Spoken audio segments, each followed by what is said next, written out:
Across Australia, New Zealand and the South Pacific, this is the week's Adventist news in focus.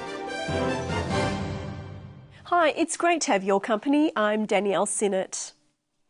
Israel's former president, Shimon Peres, has asked Pope Francis to head up a united religions organisation that would counter the influence of religious extremism.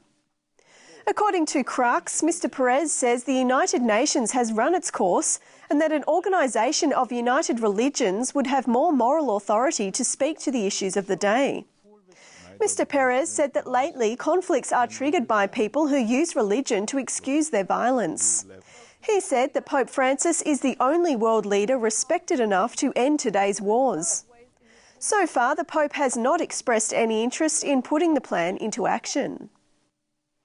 The Adventist Church has urged the United States Supreme Court to recognise a Muslim woman's right to wear a religious headscarf at work. In 2008, Samantha Eloff was denied a job at clothing store Abercrombie & Fitch because her hijab was not in keeping with the dress code. Since then, according to Adventist Review, successive courts have ruled both in her favour and against her.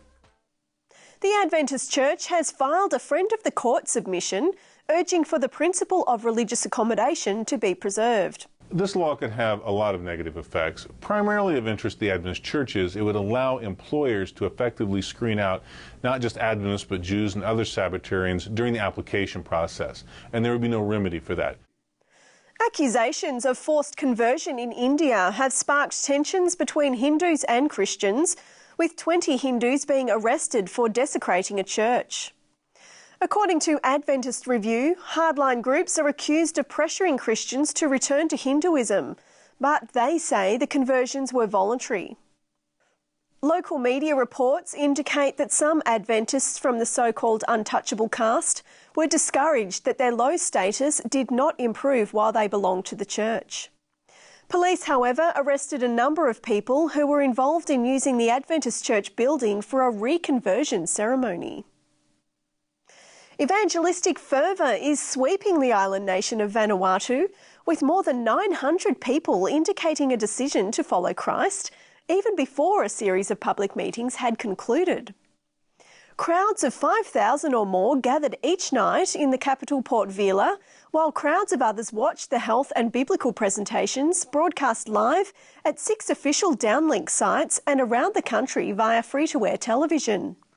Key speakers were Adventist Health Associate Director Dr Chester Coomer and Evangelist Pastor Jean-Noel Adeline. Church leaders are awaiting the final results of the meetings but are anticipating overcrowding in a number of Vanuatu's Adventist churches.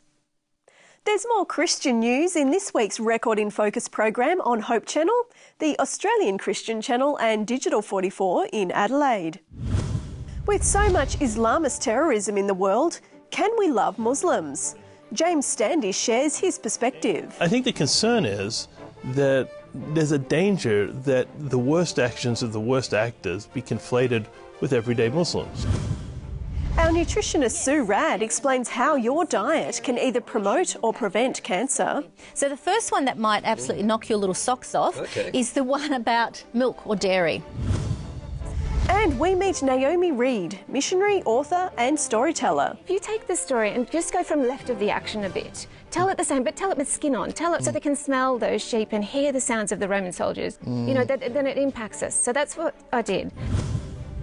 Don't forget, if you've missed the television broadcast of Record in Focus or you'd just like to watch the program according to your own schedule, it's all there at our website, record.net.au. Have a great week. I'll see you next time on InFocus Adventist News. God bless.